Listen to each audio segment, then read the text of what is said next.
Good evening and welcome to the news at 4 on Leadership Television. My name is Winifred Ugbebo. We apologize for bringing the news a bit behind schedule. We're experiencing some technical glitches.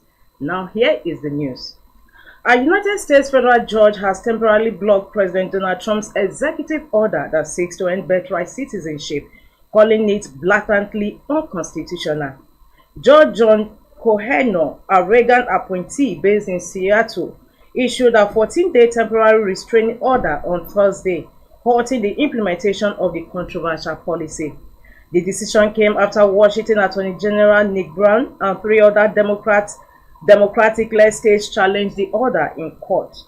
I have been on the bench for over 4 decades. I can't remember another case where the question presented was as clear, Koheno stated. Washington State Attorney Lane Colozola emphasized the urgency of the matter, noting that births cannot be paused while the courts deliberate. Colozola further argued that not only did the Trump administration ignore the potential harms of the policy, but that harm appears to be the purpose of the executive order. The Trump administration argued that the clause subject to the jurisdiction thereof in the 14th Amendment gives the president the authority to exclude children of undocumented immigrants and even those whose parents are lawfully present but lack permanent legal status. Kremlin spokesman Dmitry Peskov has said that the Russian President Vladimir Putin was open to talks with United States President Donald Trump regarding the ongoing conflict in Ukraine. Putin is ready. We are waiting for signals, Peskov told journalists, signaling Russia's willingness to engage in discussion. Both leaders have previously expressed interest in talks, though tensions remain high amid the prolonged war. Trump, who recently took office, has warned Russia of harsher economic sanctions should Moscow fail to agree to end the conflict in Ukraine. While the US president has long touted his ability to broker peace, his latest approach includes economic pressure as a key strategy. One of Trump's proposed measures involved manipulating global oil prices to curb Russia's war efforts.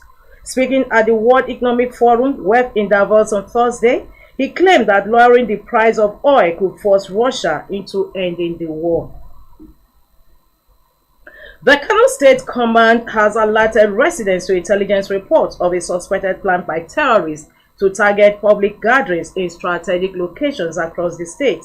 In a statement signed by the command's public relations officer, PPRO, SP Abdullahi Haruna Kiwaya, the police urged residents to exercise caution and avoid crowded areas until further notice to enable security agencies to identify and neutralize potential threats. The statement added that to address the threat, the police have deployed experts from the explosive ordnance disposal and chemical, biological, radiological, and nuclear units to strategic areas of the state. The teams are on high alert and can be contacted through 081-6988-4988 or 070-6715-7218 for reports of suspicious persons or items. The PPRO emphasized that public vigilance and cooperation are vital to ensuring safety and preventing any incidents. The United States President Donald Trump has ordered federal prisons to transfer inmates who are transgender women to men's facilities and stop medical treatments related to gender transition.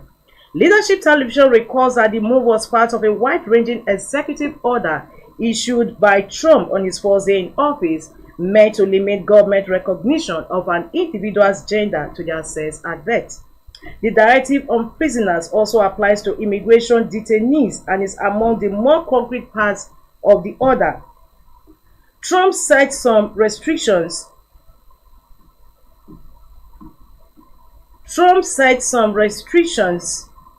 on housing and health care for transgender prisoners in his previous term, but the new order was more far-reaching.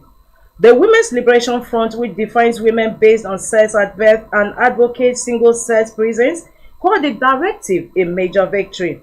The group is challenging a California law that allows prisoners to request housing that aligns with their gender identity. It argues that the law violates the constitutional rights of female inmates who are not transgender, including the 8th Amendment right to protection from cruel and unusual punishment. That concludes the news at 4 on Leadership Television. For more, log on to www.leadership.ng. Thanks for joining us.